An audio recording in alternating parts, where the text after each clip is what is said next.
route dans la campagne, bordée d'arbres et puis des prairies, des champs.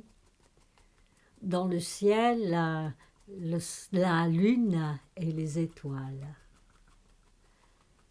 Sur la route, un homme marche. Sur ses épaules, il a une grande cape de laine noire, dans sa main un bâton. Au détour du chemin, sa route entre dans un village. Il s'engage dans la rue et là-bas, au bout de la rue, il voit les fenêtres éclairées d'un café. Il entre. Assis seul au coin d'une table, un homme somnole. Hirsute, il est vêtu d'une chemise et d'un pantalon usés jusqu'à la corde. À ses pieds, un grand chien noir, tout pelé, borgne, dort. Au bruit de la porte, l'homme relève la tête.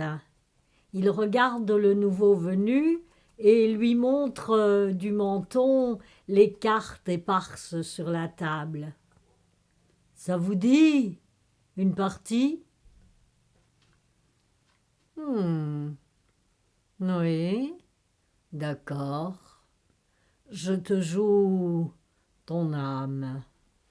Si tu gagnes, tu seras riche. Si tu perds, tu seras riche, mais pour 10 ans seulement. Après, ton âme m'appartiendra. » L'homme assis à la table est forgeron. Il s'appelle Misère et son chien se nomme Pauvreté. L'homme regarde le nouvel arrivant.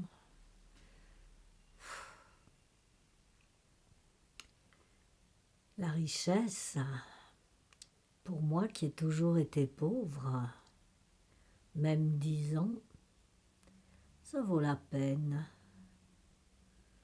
D'accord. Il joue, et bien sûr, le diable gagne.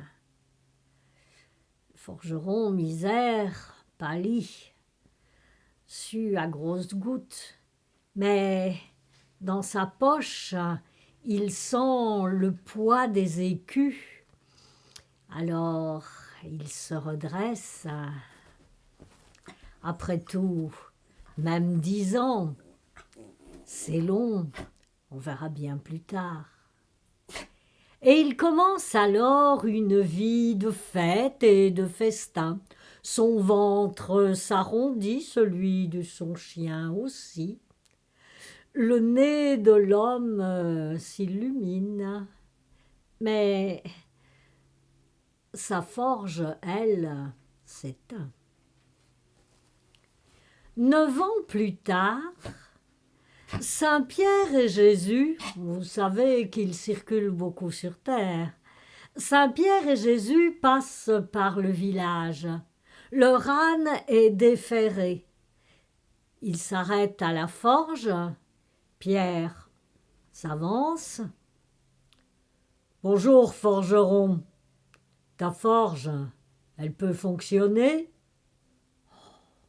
Oui. » « Écoute, l'homme là, dehors, tu le vois, qui est avec moi, c'est le Seigneur lui-même.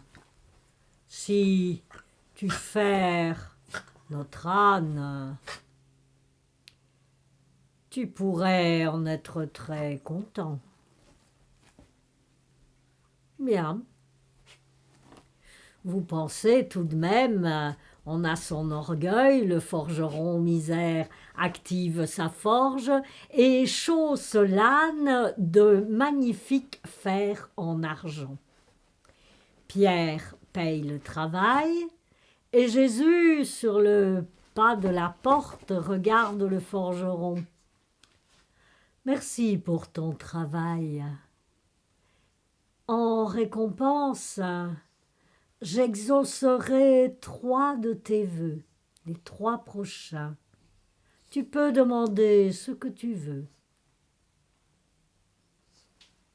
Le forgeron se frotte le menton, se gratte la tête. Je voudrais que celui qui s'assied dans mon fauteuil ne puisse pas se lever si ce n'est pas mon souhait. Accordé.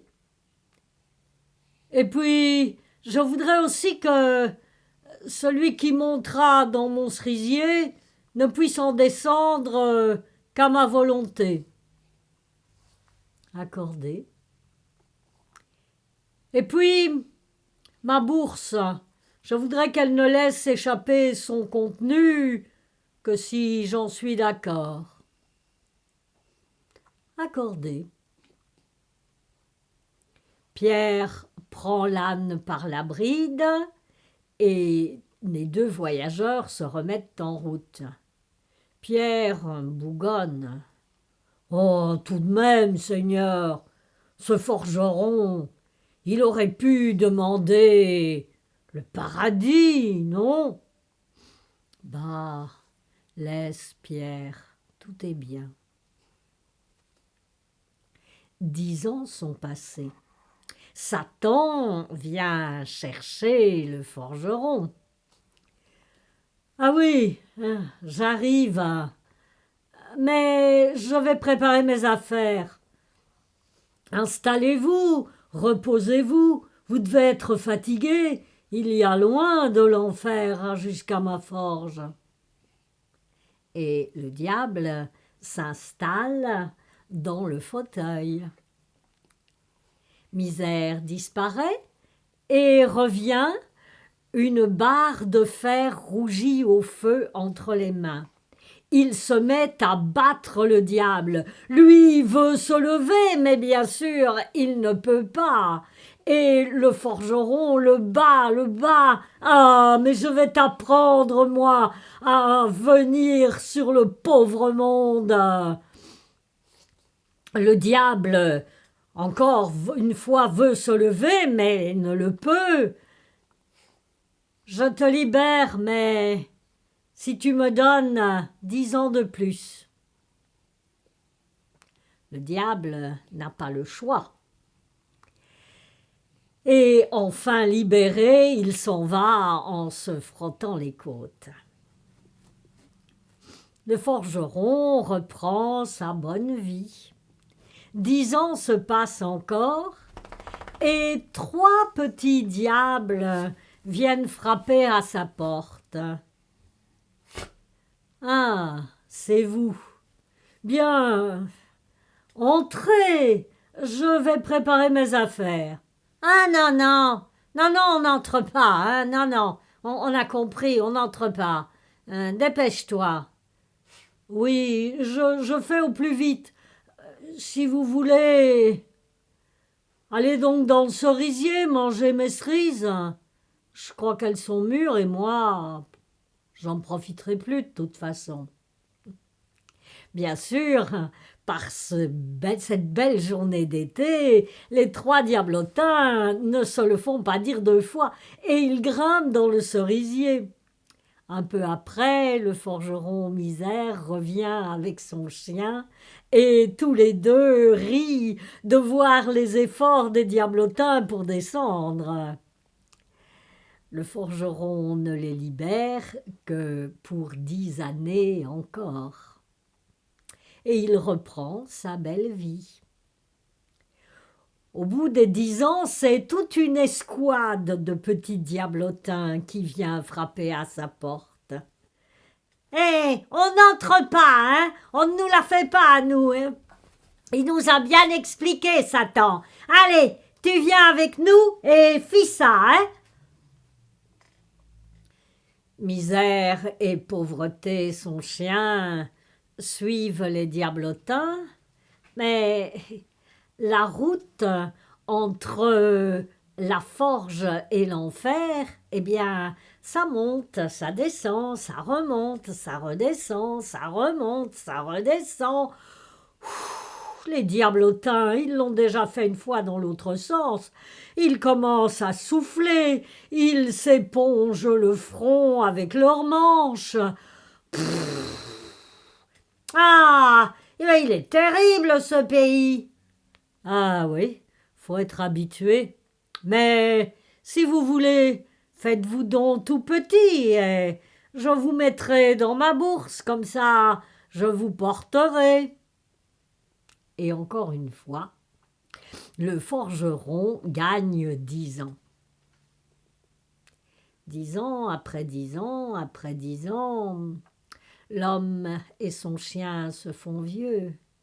Un jour, avant la nouvelle échéance, ils meurent, tous les deux ensemble. Et tous les deux ensemble s'en vont frapper à la porte du paradis. Saint-Pierre ouvre la porte, regarde les arrivants. Ah, vous voilà maintenant. Eh bien, vous auriez pu réfléchir quand vous aviez des vœux à faire, l'homme. Vous avez préféré les plaisirs de la terre. Il n'y a pas de place pour vous maintenant. Le forgeron misère et son chien pauvreté s'en vont frapper à la porte de l'enfer. Satan entr'ouvre la porte. Ah! Ah non! Non! Non, non! Non, pas vous! Non! Allez, dehors! Dehors! Et c'est ainsi que, depuis la nuit des temps, et malheureusement pour encore bien longtemps, misère et pauvreté errent sur les chemins du monde. À bientôt!